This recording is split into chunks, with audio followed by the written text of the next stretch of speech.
friends, let's keep reading Magic Tree House, book 28, High Tide in Hawaii by Mary Pope Osborne. When we left off, Jack and Annie had just made some new friends in Hawaii. Chapter 3, Sleepover. Aloha, said Jack and Annie. Where did you come from? A pretty woman asked. Frog, Annie started, but Jack broke in. From over the mountains, he said quickly. He pointed at the mountains looming in the distance. We are glad you have come to visit us, the woman said. Everyone smiled and nodded. They're all amazingly nice, Jack thought. The music started again. As people began to dance, Kama took Annie's hand. Sit and talk with us, she said. She and Boca led Jack and Annie to the edge of the clearing. They sat cross-legged in the grass. Kama picked up a wooden bowl and held it out.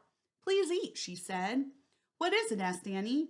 It is poi, said Kama. She scooped some poi out of the bowl and licked it off her fingers.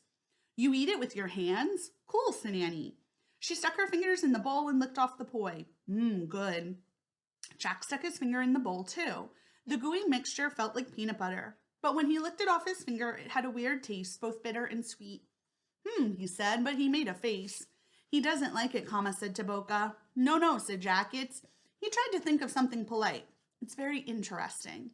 Kama and Boca giggled. Then they stuck their fingers in the bowl and ate some poi. Interesting, they exclaimed. They cracked up laughing, and Jack and Annie laughed with them. Now tell us about your home over the mountains, said Kama. This place you call Frog. Kama's friendly smile made Jack want to tell her the truth. It's actually called Frog Creek, he said. It's very far away, much farther than just over the mountains. We traveled here in a magic tree house.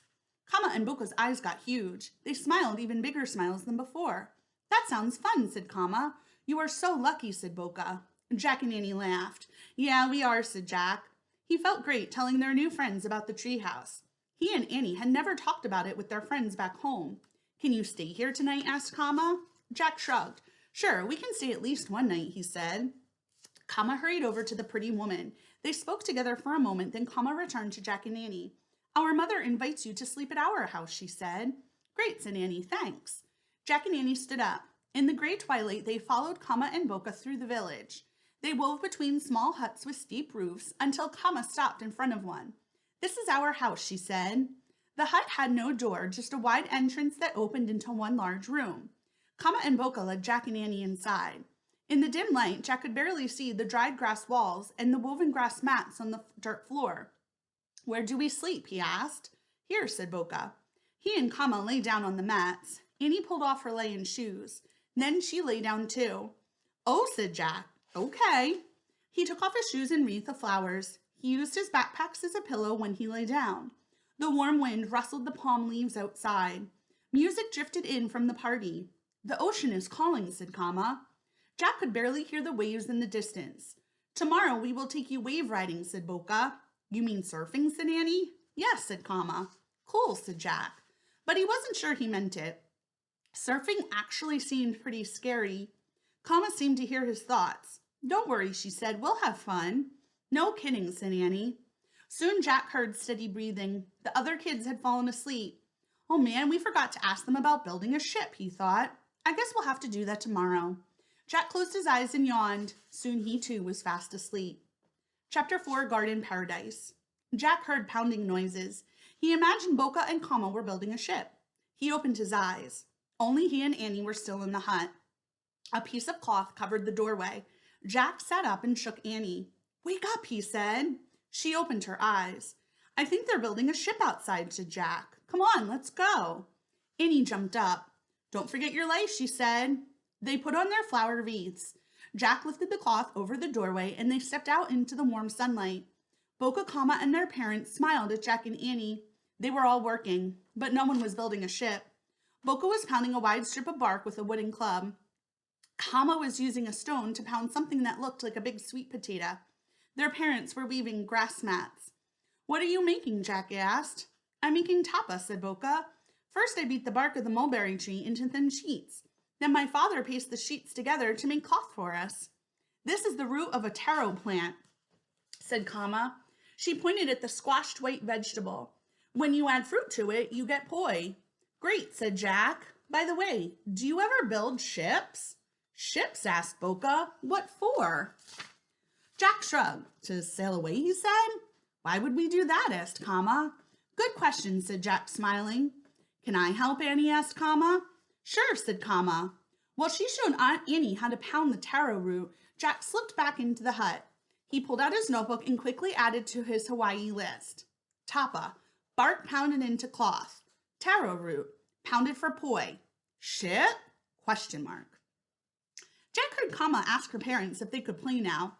We finished our chores, said Comma. May we take Jack and Annie to the ocean? For wave riding, said Boca. Jack held his breath.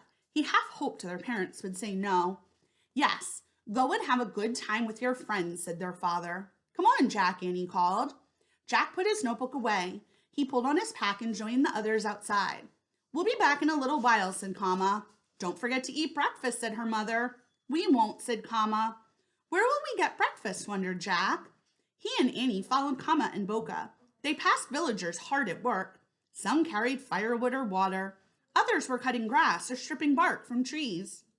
Everyone smiled and waved. Hungry, Comma asked Jack and Annie. Sure, they said. Comma and Boca went into the grove of palms near the huts. They climbed up two slanting tree trunks using their hands and feet to push themselves up. At the top, they shook the palm leaves. Watch out, Comma shouted. Jack and Annie jumped back as big round coconuts fell to the ground.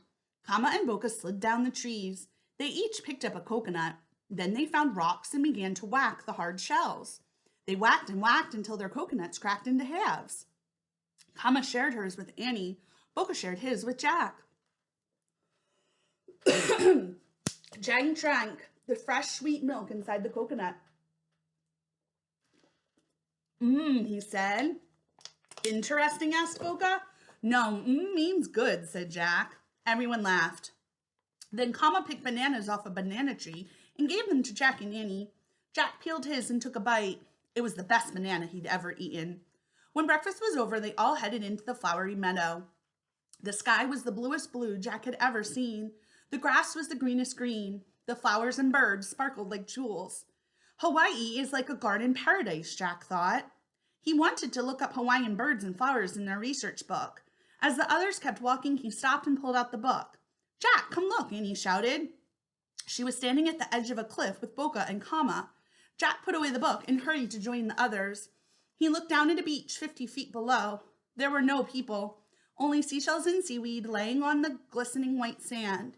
Big foamy waves crashed against the shore. Wow, said Annie. Uh-oh, thought Jack. Is Jack going to do it? Or is he going to be too scared? Will they be safe? We'll find out tomorrow when we keep reading. Bye, friends.